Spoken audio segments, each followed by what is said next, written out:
স্কুলে 48টি CCTV camera থাকা সত্ত্বেও স্কুলের দরজা ভেঙে ঢুকলো চোরের দল। যদিও স্কুল থেকে কিছুই নিয়ে যেতে পারেনি চোরেরা।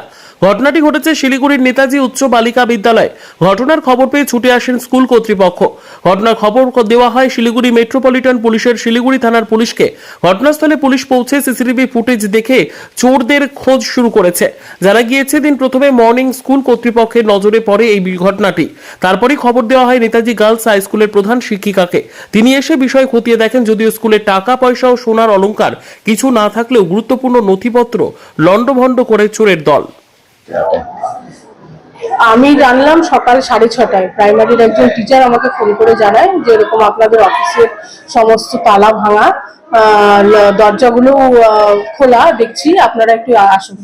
তো আমি সঙ্গে সঙ্গেই চলে আসি। আমাদের অফিস স্টাফরাও আসে, নন টিচিং স্টাফ, আমাদের ম্যানেজিং কমিটির প্রেসিডেন্ট স্যার এসেছিলেন। তারপর আমরা পুলিশকে, আমি আসার আগেই পুলিশকে ফোন করেছি। কিছুক্ষণ পর পুলিশও চলে আসে। পুলিশের উপস্থিতিতে আমরা ঘরগুলোতে ঢুকিয়ে যেটা দেখলাম সেটা হলো আমাদের অফিস, আমার ঘর এবং স্টাফ রুমের সমস্ত আলমারি, যতগুলো আলমারি ছিল সব আলমারির, ইভেন ভেতরের লকার অবধি সবগুলোই ভাঙা। এমনি আমাদের অফিসে টাকা পয়সা কিছু থাকে না, কাজে টাকা চুরি হওয়ার বিষয়টা নেই, কিন্তু ফাইল পত্র বা যা কিছু আছে সেগুলো সবকিছু আপাত দৃষ্টিতে ঠিক মনে হলেও এখন ভেতরে কি রয়েছে এখন এই মুহূর্তে ঠিক বলা যাচ্ছে না, কারণ পুলিশ আমাদের কোনো কিছুই ধরতে বারণ করেছেন। আমাদের পুরো 48টি সিসি ক্যামেরায় পুরো স্কুলটা মোড়ানো, কাজেই বিষয়টা প্রিভিয়াস হিস্ট্রি দেখলে বোঝাই যাবে, কিন্তু আমরা এখনো কিছু ধরিনি। পুলিশ বলেছে আসবে, ওরা ইনভেস্টিগেট করবে।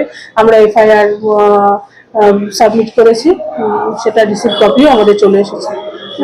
শহরের মধ্যে এত বড় স্কুল, সেখানে চুরি, মানে নিরাপত্তাটা কোথায়? কিছুই নেই, সেটাই তো দেখছি। ভীষণ অবাক হচ্ছি আমি যে, এবং আমাদের কিন্তু অফিস রুম থেকে আরম্ভ করে সমস্ত কিছু আপনারা দেখতেই পাবেন যে তালাগুলো যে পড়ে আছে, সেই সমস্ত সব বড় বড় তালাগুলো লাগানো। এখন এই নিরাপত্তার জায়গাটা তো সত্যি প্রশ্ন চিহ্নের মধ্যে পড়ে গেল।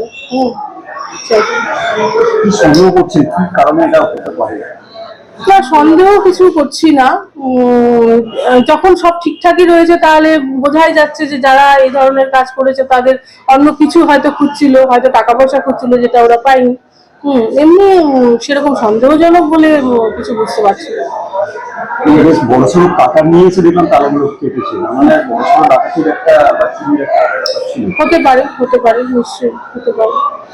একটা সরকারি স্কুল, সেখানে বিভিন্ন প্রয়োজনীয় নথি রয়েছে, দরকারি নথি, টিচারদের সমস্ত সার্ভিস বুক, সমস্ত কিছুই অফিসে থাকে। তো এগুলো তো এই রুমটা তো ভীষণ সিকিউর। সেক্ষেত্রে এইরকম ঘটনা সত্যি অবাক করাই। নাম তো আমার নাম রুম্পা সাহা।